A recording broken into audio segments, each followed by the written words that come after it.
107వ కీర్తన 20వ వచనం, ఆయన తన వాక్కును పంపి వారిని బాగు చేసెను.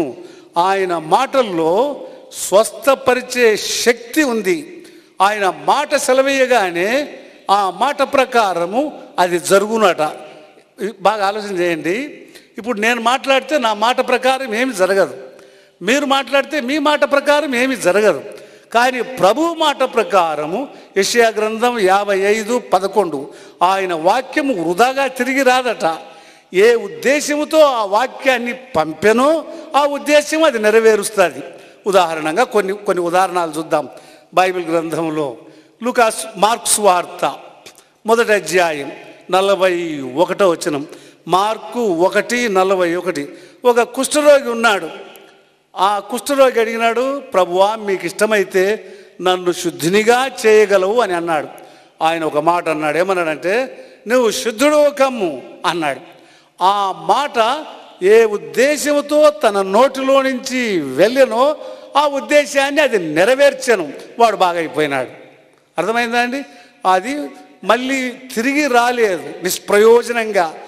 ఆయన పంపిన మాట ఏ ఉద్దేశంతో పంపెనో ఆ ఉద్దేశంతో అది ఆ ఉద్దేశాన్ని నెరవేర్చను. అది మార్కు 1:41. 3వ అధ్యాయం మార్క్స్ వార్త 5వ వచనంలో, దేవుని ఆలయానికి ఒకడు ఈ ఎండిపోయిన చెయ్యి, వాడు రోజు ఆదివారం వస్తాడు, ఆ ఎండిపోయిన చెయ్యిని తీసుకుపోతాడు. ప్రభు ఒక దినం వాడిని ఇట్లా చూసి, నీ చెయ్యి చాపుము అన్నాడు. ఆయన ఉద్దేశం ఏమిటి? ఆ ఎండిపోయిన చెయ్యి చాపబడాలి. ఆ మాట ప్రకారము ఏ ఉద్దేశముతో ఆ మాట పలికెనో ఆ ఉద్దేశం అది నెరవేర్చెను.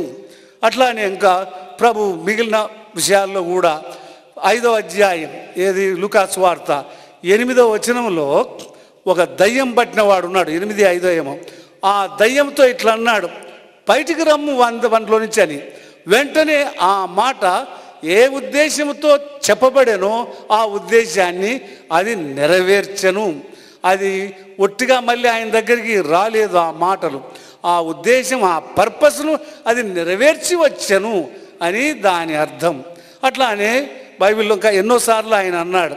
చూడండి 14వ అధ్యాయం మత్తయి సువార్త 19వ వచనం నుండి అనుకుంటాను, ఆయన నీళ్ళ మీద నడుస్తున్నాడు. పేతురు చూసి, ప్రభువా నీవే అయితే నాకు ఆజ్ఞాపించుము, నేను నీళ్ళ మీద నడుస్తానన్నాడు. అప్పుడు ప్రభు అన్నాడు, కమ్ అన్నాడు, రా అన్నాడు. ఆ ఉద్దేశము అది నెరవేరాలి. కాబట్టి ఆ మనిషి నీళ్ళ మీద నడిచి ప్రభు దగ్గరికి వచ్చాను. ఉద్దేశము నెరవేరెను అని దాని అర్థం. అట్లే బైబిల్లో ఆయన పలికిన మాటలు అన్నీ అట్లానే. ఏ ఉద్దేశముతో ఆ మాట పలికెనో ఆ ఉద్దేశము అది నెరవేర్చెను. అంటే ఏమిటి? దేవుని వాక్యము దైవ శక్తి.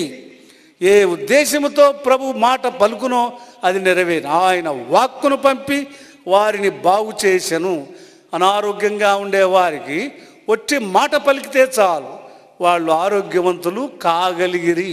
అది దేవుని శక్తి.